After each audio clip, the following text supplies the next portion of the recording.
The Hearing, a legal podcast from Thomson Reuters. There's not really much of an excuse for legal practitioners to say, how could I have known this stuff? You know, because the body that licenses you has told you this for a number of years. And there's an abundance of resources online and as part of CPD training to enable lawyers to skill up or at least know where to go to acquire the relevant knowledge to protect their clients' interests. Hello and welcome to this episode of The Hearing. I'm your host, Becky Annison, and today we'll be talking about something very close to my heart, and that is climate. Climate risk is already an incredibly expensive business. Bloomberg estimates it is costing the global economy around $1.4 trillion a year, and businesses all over the world are paying for that cost. Now, as lawyers, we are well used to the language of risk, much more so than the language of climate, and today I'll be exploring what that climate risk looks like when it hits legal practice areas and how much of it falls within the lawyer's duty to their client. The Hearing. My name is Navraj Singh Ghaleigh, and I'm the Senior Lecturer in Climate Law at the University of Edinburgh. Thank you very much for coming to talk to me today about something that I'm particularly interested in, and that is climate risk and what this means for companies. And so I was just going to kick off by asking you my big question, which is, we live in a world of climate risk. How do you see that affecting corporations? So climate risks, the most obvious ones that I think most people would think of would be flood events or sea level rises or extended high temperature periods. And you can see how those would be particularly interesting or particularly concerning, rather, to corporations, because each of those could cause, let's say, damage to assets, or if you're kicking off a project, they could cause a spike in your project costs. If you've got an ongoing transnational complex business, your supply chains might well be disrupted. So these would be of interest, of course, to businesses, but also to investors, to insurers, and ultimately to shareholders. Those risks that I've mentioned, they're normally called physical risks. Obviously, they're the first stage risks arising from climate change. So that's sort of conventional idea of what climate change does. There's another category of risks, which is perhaps less intuitive, but no less important. And these are called transitional risks. So this is the idea that when governments or regulators take steps to address climate change, such as, let's say, reporting obligations for companies, or changes to, let's say, building code, that compliance with those new obligations will in themselves create a second set of financial risks or challenges to companies, which they then have to be aware of and comply with. So that's a second set. And I think a third set would be something that any lawyer would be very familiar with, which is liability risks. So liabilities arising from a failure to respond adequately or properly to climate change. So I think in three big buckets, those would address the basic forms of climate risk. No, I think that's a really good summary. And it's going to help us as we move into our next question, which is that we hear a lot about climate risk. In some ways, it seems obvious or intuitive. If your warehouse gets flooded out, there's going to be some costs involved. Mm-hmm. And I want to know if you have a sense of how much this is costing companies and why we aren't actually specifically talking about those costs very often. And I'll explain what I mean by that. When I talk to companies in my climate-facing job, I will often say to them, do you know how much climate risk cost your business this year? And the answer is always, I don't know. Yes, so that was pretty much going to be my answer. Because if the companies at the sharp end aren't able to quantify their losses, it would be it would be impossible, actually, for anybody else to quantify them with any accuracy. So when losses are talked about here, they're always in vast, vast numbers, running into the many hundreds of billions, possibly more. And how that is, and you can be an order of magnitude out and still be within the ballpark. So those obviously are particularly helpful numbers. The starting point, I think, is where you were, which is that these aren't being these aren't always being fully accounted for. Obviously, the sector which is most alive to these issues is the insurance industry. Insurance, and it's something actually that, to its great credit, the insurance industry has been alive to for a very long time. This, to some extent, the idea of climate risk really came into the general commercial legal discourse in, say, after about 2016, 2017, when the Task Force for Climate Related Disclosure came into being, led by Mark Carney, then Governor of the Bank of England, now the Canadian Premier. And that really kicked off a process, a high-level financial services-driven process where these issues were really starting to be thought about. But the insurance industry was thinking about this in detail at least a decade earlier. So there has been a lot of deep thinking on this. It clearly hasn't been bottomed out. It's clear that balance sheets, for example, corporate balance sheets aren't always reporting on these issues fully. Partly that's because it's only been relatively recently that there has been an obligation in company law for reporting. And of course, that obligation varies from jurisdiction to jurisdiction in whether it exists or not, or the degree of intensity of reporting and accuracy, and so on. So putting numbers on these things, I think at this stage is very difficult, but we're well into the 10 and 11 figures range. I'm curious, and I'm going to go off a little off-piste here, but you and I have spoken about this before, about why companies aren't more interested in digging into these figures, because I feel, and it has to be a feeling because we don't have the data, I feel it's highly likely that these could be some very significant costs that perhaps shareholders would be interested in understanding and seeing what the company's strategy is for reducing those sorts of costs. And so I wondered if you had any views about why we're not having a bigger discourse and a bigger discussion, and asking some much harder questions around saying, is there a duty here if you have, as a company, all of your warehouses in a wildfire area for which you can no longer get insurance? Why are we not having deeper discussions about the risks associated with that to the market as well as just to the corporation? Right. So I think there are at least 4, maybe 5 different elements to any answer to that. Amazing. So, I'm so sorry I've thrown that at you. I'm pretty confident that by the time I get to the end of number 2, I'll have forgotten 3, 4, 5, and 6. But anyway, let's give it a go. So one answer would be that, and it's commonly said, that if you can't measure something, you can't regulate it. I think the flip side is also true. If you don't regulate something, there's no incentive to measure it. And in jurisdictions where there is either no regulation on climate risks or where the regulation is very broad, corporations will inevitably not have paid a great deal of attention to this issue. The second issue, or answer to your question, is that it's sometimes very difficult to disentangle the causes of an extreme weather event. Or rather, it's almost always very difficult to disentangle those issues. Not so much the question of, is there an increased frequency of extreme weather events in this geographical locale as a consequence of climate change? That we can talk about, scientists can talk about with some degree of accuracy. The question of whether this wildfire was caused by climate change is extremely difficult to determine.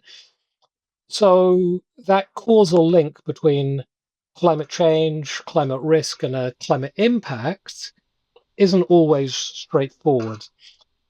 Probably easier in a place where you have extreme weather events of the sort that you didn't used to have 30 years ago, and now you have extreme, once in a century extreme weather events every year. In that case, it's slightly easier. So that's the second element.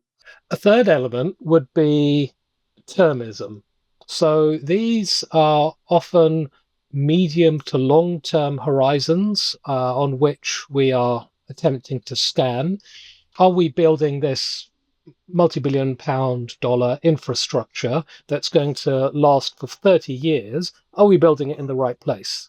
Now, we might take that decision on the basis of current costs or costs over the life of the duration of the build out of that infrastructure, but not necessarily over the factor in the 40-year risk that of climate risk. And so the calculation basis may not be fully aligned.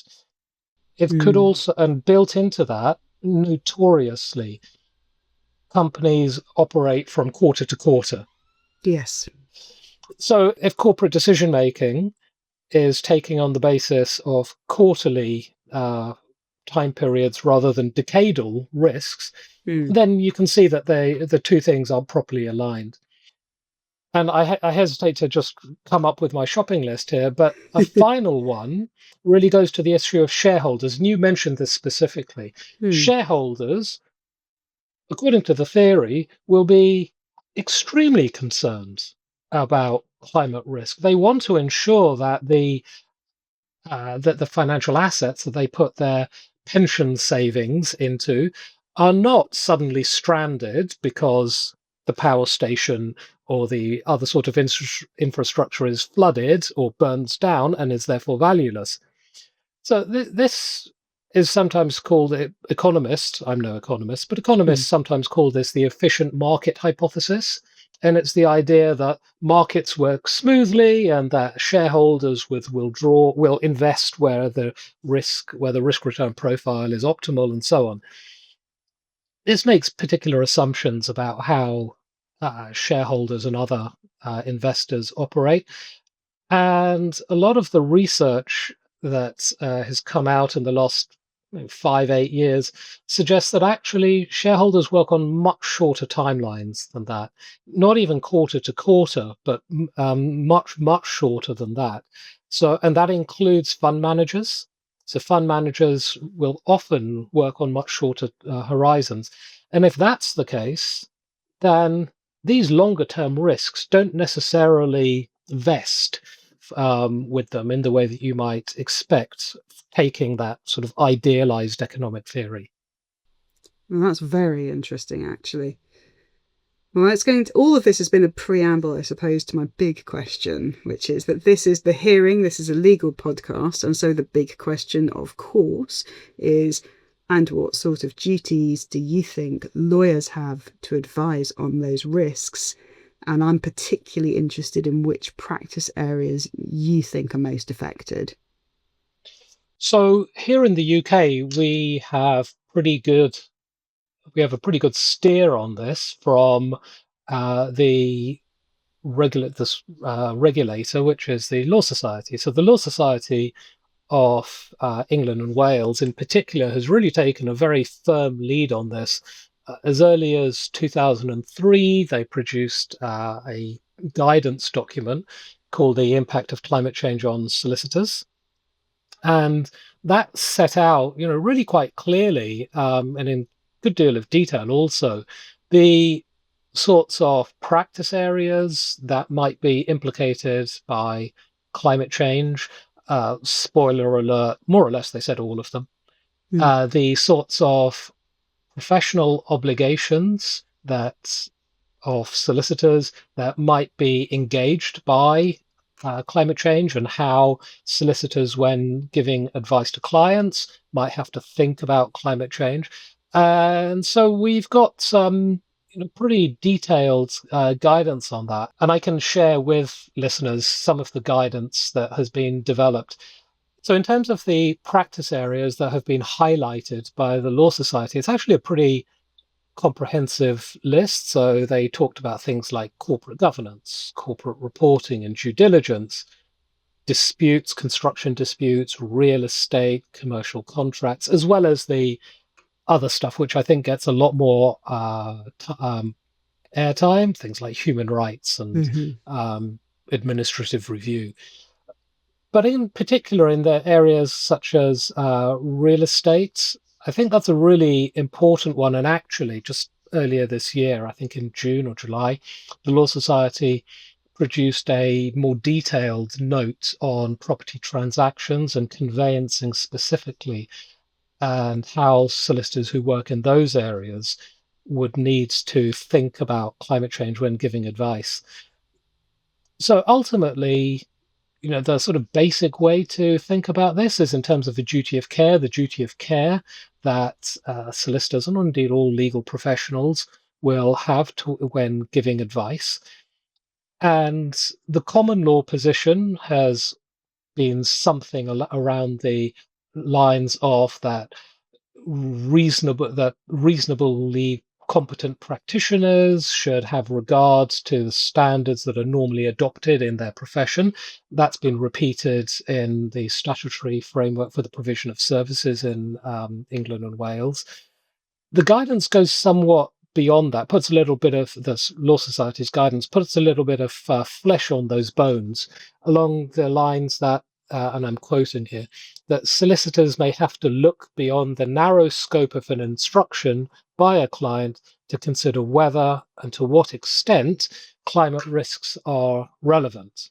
So it's not just a question of taking instruction and thinking about this in a straightforwardly traditional, let's say, commercial sense. That idea of what commercial is now has to incorporate the idea of climate risks. So for the purposes of let's say a solicitor advising on a property transaction, they would have to think about those three categories of risks that I mentioned right at the top of the podcast. So physical risks, transition risks, and liability risks, and have to think about those in the context of the advice they give to the client prior to purchase. What are the implications, and in particular the lending implications of that advice, and also the insurance implications of that. So the insurance implications are actually at least twofold. The insurance implications could be the physical insurance risk, but also the professional indemnity insurance of a practitioner. This field actually is awash with writing on both of those issues, but and in particular for the purposes of solicitors, what the implications of these sorts of risks are for their premiums, for their professional indemnity premiums, as well as the risk of professional negligence claims. And going back to that property transaction example, it might, for example, be a prudent or within the ambit of reasonable competence for a conveyancing solicitor, for example, to use a climate risk search tool. So a search tool that will geographically identify what is or isn't a risky property, taking into account flood risk or extreme weather events and so on. So a conveyancing solicitor who didn't avail themselves of such tools might well be deemed to be falling out with the guidance and therefore out with the standard of a reasonably competent practitioner. So just to give an example of everyday legal practice for a lot of legal practitioners, that would be an example. No, and I'm really pleased you did that, actually, because obviously I've been working in this field for nearly 5 years now, but the more examples that I come across of climate risk, which does actually naturally sit inside a practice area and which you might actually expect a lawyer to advise on, I think when you dig into it, the Law Society guidance, I think, is correct. I think it is wide, and previously as lawyers perhaps we've thought, well, that's the environmental team's job. But I just, some examples from my own practice. I remember many, many years ago when I was a practicing in-house solicitor, and this is well before COVID, when the first swine flu concerns were being voiced. And suddenly I remember getting an absolute influx of instructions about putting pandemic clauses in the commercial contracts that we were doing for facilities management, and they would range. But, some of the more extreme ones would say in the event, they would try and say, and I would always strike them out, but they would say in the event of a pandemic situation, if X% of your workforce go off sick, you will redirect staff from other jobs to prioritise our contract. And obviously, nobody in their right mind would want to sign up to that sort of stipulation. But those were the sort of clauses that I was seeing coming through in a completely different area, pandemics rather than climate change. But when I got into climate change work, I always started thinking, well, if it is within a lawyer's remit to draft a clause dealing with a potential risk like a pandemic, before COVID even, surely it is within a lawyer's remit to say, you will make sure that none of our stock is housed in warehouses in flood zones. Mm-hmm. And so it seemed like a really natural transition for me at that point. And so the idea that it is not in every area of practice for a risk which saturates every area of life seems odd. I think that's absolutely right. And you've given that example. I gave the example of conveyancing. Possibly one of the best founded practice areas would now be company law and company lawyers, and the statutory obligations, disclosure obligations, which are now imposed upon lawyers under the Companies in the UK under the Companies Act.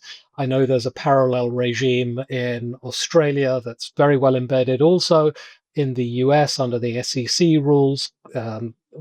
Although that's perhaps in a particular position right now, and other people are better placed to discuss that than I am. But the obligations on corporates, generally larger corporates, at least 500 employees or more, and over a particular revenue threshold, to financially disclose their climate-related risks, is now a very well-developed practice area, which entails companies reporting on their governance in response to climate risks, what their strategy is to mitigate those risks, how they think about risk management, their targets and metrics for dealing with all of these issues. So this is, as you say, this is not an environmental issue anymore. In fact, as a climate lawyer, I have never really seen myself as an environmental lawyer. I think environmental law is really something quite distinct from what I regard my work to be. So I work on issues such as, my substantive work is on issues such as carbon capture and storage and the network code, which is essentially contract law, or greenwash, which is a matter of consumer law, or other issues. But this is much, much wider than just, and I say just not in a disparaging sense, but just traditional environmental law, which is concerned with air, water, soil pollution. I know that you and I have spoken in the past, and I have posited my pet theory, which now I get to share with the listenership, which is I am waiting for the first piece of case law that says that flood doesn't fall within the definition of your force majeure clause because it was not reasonably unforeseeable. It was utterly foreseeable given the trajectory of climate science. I think that we are not far away. If it hasn't already happened and I haven't noticed it, that's a possibility. But I don't think we're very far away from that ruling our force majeure clause at all. That raises an interesting question that listeners might have, or a concern they might have, which is that I'm only a lawyer. I'm not a climate scientist. How could you conceivably expect me to know that, or be familiar with those sorts of risks? And I think the answer comes in two forms. One is that in the Law Society's guidance, it talks about the duty of care and a duty to warn and a duty to disclose, all of those sorts of regular duties that legal practitioners are familiar with. It also includes guidance on the specific issue of actions to take when there are gaps in your competence. And recognizing when there are gaps in your competence should be something that lawyers are able to identify, even if they aren't able to know exactly what it is that they need to do. And I think this goes to issues of understanding the broader risk profile, not necessarily the specific one, and then understanding how to address competence issues. So, and nowadays, of course, now that law societies and other regulatory bodies have been talking about these issues for a number of years, there's not really much of an excuse for legal practitioners to say, how could I have known this stuff? You know, because the body that licenses you has told you this for a number of years, and there's an abundance of resources online and as part of CPD training to enable lawyers to skill up or at least know where to go to acquire the relevant knowledge to protect their clients' interests. And I gave the example actually right up front about the climate risk tools that conveyancing solicitors can avail themselves of. So there is, of course, always going to be a gap between what legal professionals know and what climate scientists would advise, but that gap can readily be closed by a series of practices and mechanisms which are out there. The hearing. On the outside, you're a lawyer, calm and cool, but inside there's a passion to perform, a drive to be absolutely on your game. You prepare hour after hour, day after day in the pursuit of excellence, relying on superior resources, serious preparation, and total confidence. That's the advantage we give you. Be your best with Thomson Reuters Practical Law. As allegiances are tested. You're gambling with World War III. And regimes fall. Fighters and civilians continue to stream in from other parts of Syria. No matter where the story is, Reuters World News podcast is there. We make sense of the news shaping our world and give you everything you need to know in a 10-minute podcast every weekday. I'm your host, Kim Vanel. Listen and follow wherever you get your podcasts. So we've talked about the climate risks, and we have talked about whether we think lawyers have a duty to advise on them. So perhaps my slightly provocative question that comes next is, are lawyers discharging those duties? And if not, why not? It's a difficult one to answer, partly because what we don't have are reams and reams of cases, whether negligence cases or disciplinary cases, which would provide us with a very straightforward answer to this.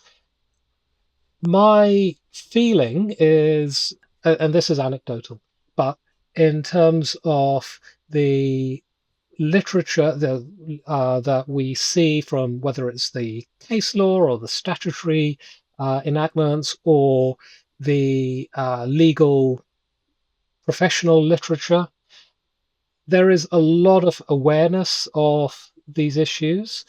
So, for example, one of the niche areas I work on is the export credit agencies. Very few listeners, I imagine, will be up to their necks in export credit agency law as I am.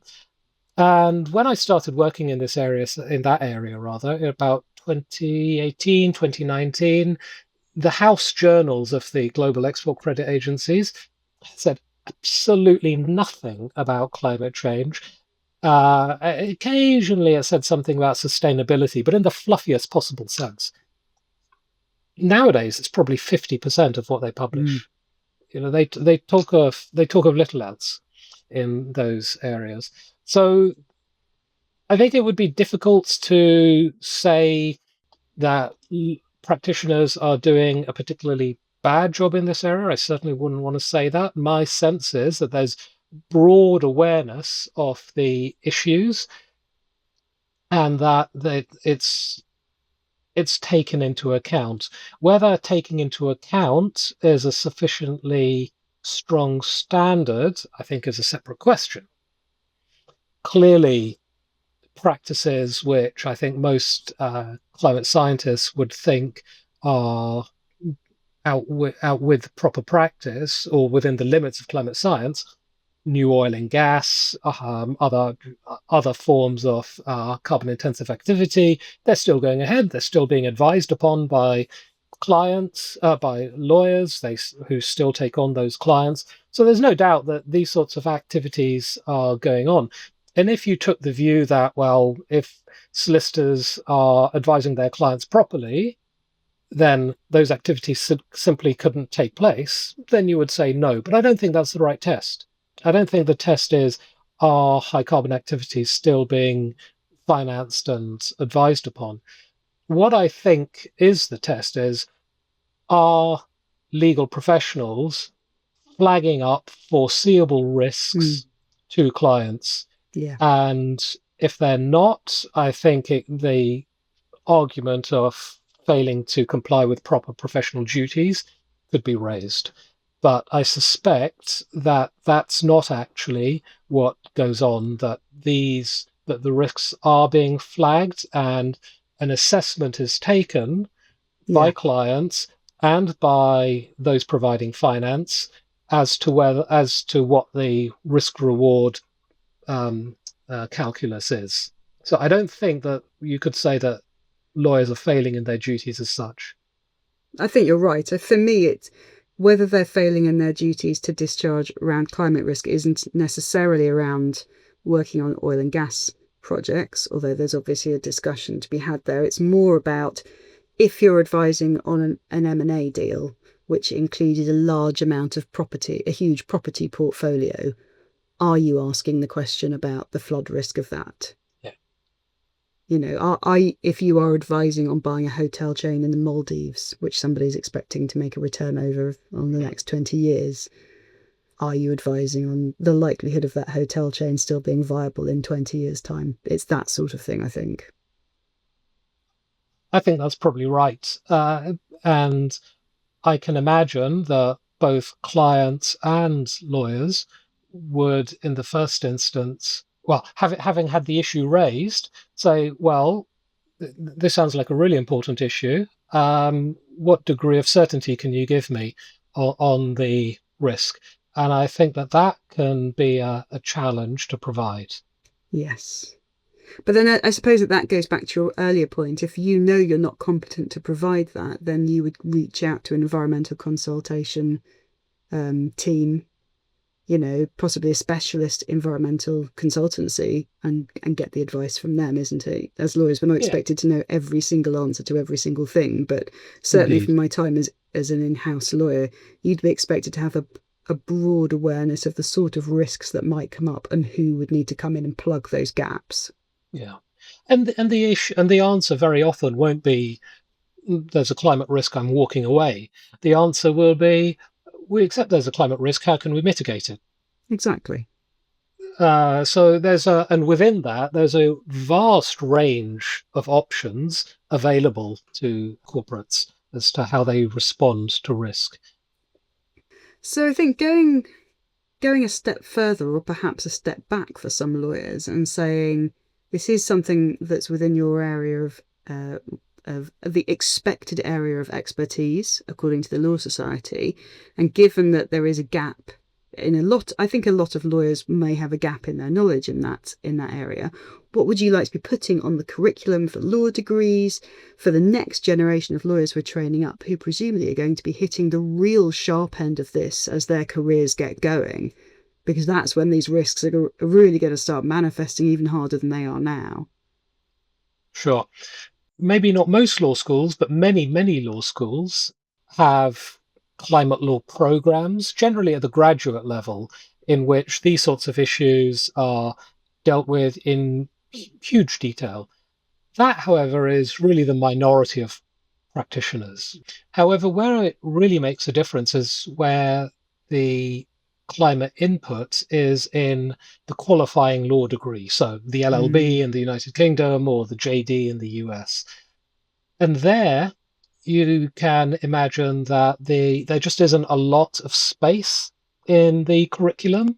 A property lawyer or a trusts lawyer will say, well, the curriculum is so tight as it is. I think the answer to that statement, which I think is perfectly fair, is to say there are ways to mainstream climate considerations in the curriculum. So, for example, I teach administrative law at the undergraduate level, and a lot of the cases that I now teach are climate cases. Several climate cases have reached the Supreme Court in the UK Supreme Court in the last few years on extremely important issues, both for climate change, but also for standard administrative law. If you want to understand how discretion operates in a public law context, there are ample examples from climate change type cases. And I understand that this is very much the case in certainly company law, which we've already discussed, and property law, which we've discussed. If you might think that criminal law is one of those areas which isn't really touched by this, but if you think of the rights of freedom of association and the right to protest, climate protesters are in the news constantly. The access to jury trials, something that in the UK at the time of recording is a very hot topic. This is driven in large part by a concern that climate protesters are getting off before juries. So there are relatively few practice areas or areas of legal education in which these sorts of issues couldn't be communicated, which is not to say that they would overtake the entire curriculum. You've got to teach what you've got to teach, but it can be taught in particular ways to raise awareness of these sorts of issues, so that when lawyers are coming to those sticky questions and trying to understand trying to know what they don't know, that they're not in a state of bafflement, they're proceeding from a degree of knowledge. Fantastic. So we've already touched on this with the construction guidance from the Law Society.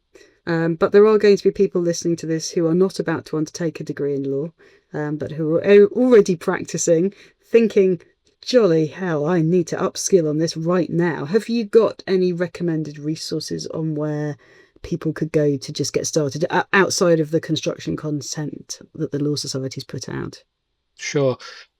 So I think in general terms, there are some very good organizations out there that provide very clear guidance on the climate risk generally.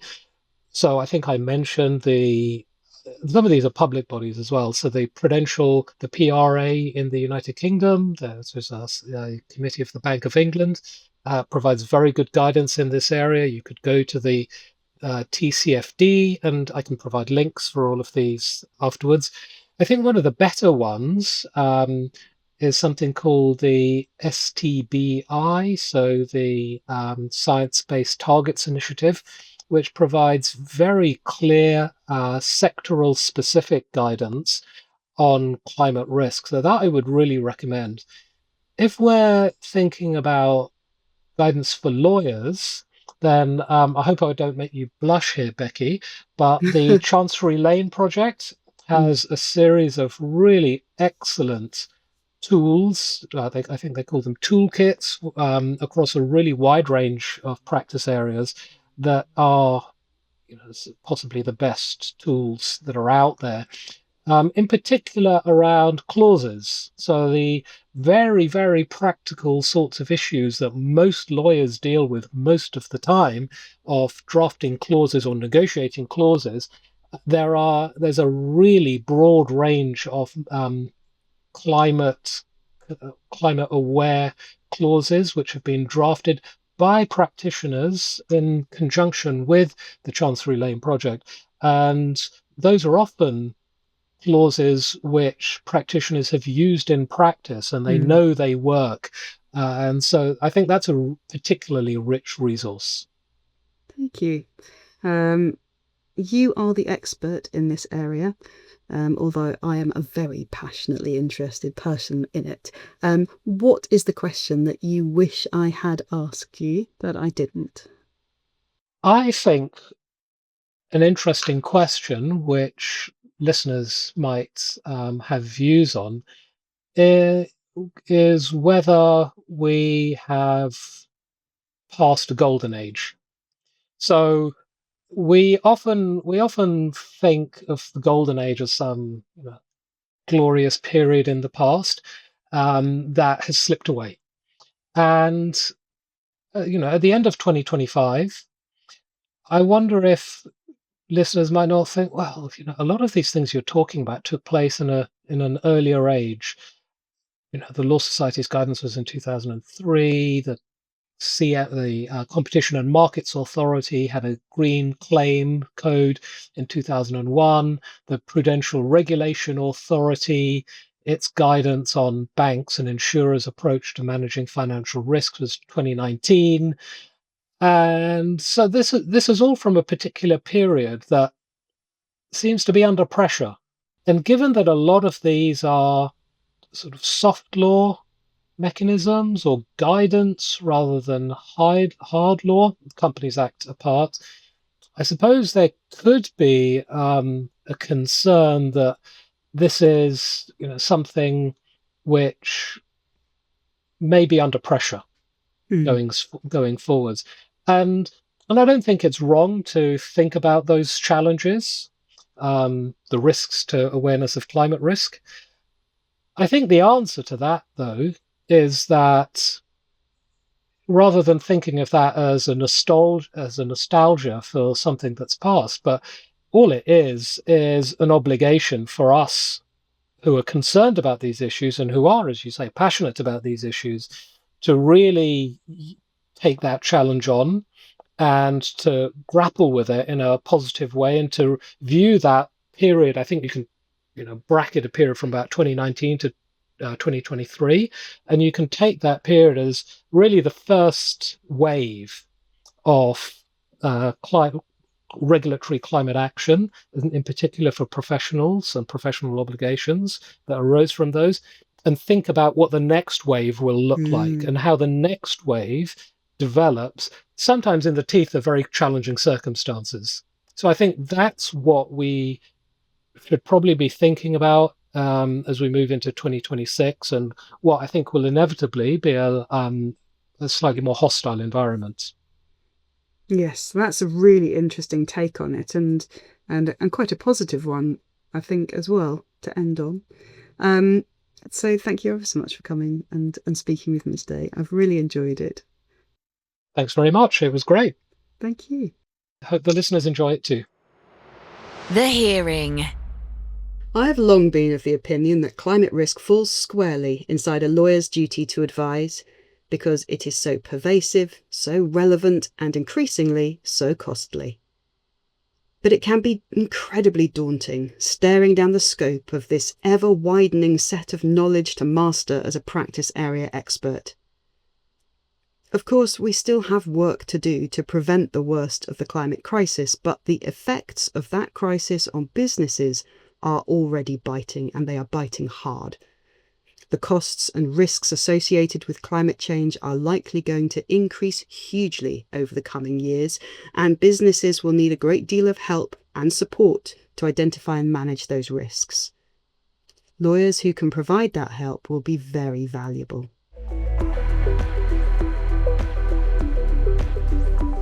Thank you to Navraj for speaking to me about this, and thank you for listening.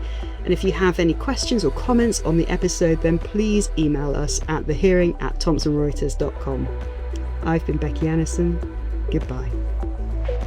The Hearing, a legal podcast from Thomson Reuters. To find out more, go to tr.com/The Hearing or subscribe via iTunes, Spotify, or wherever you get your podcasts.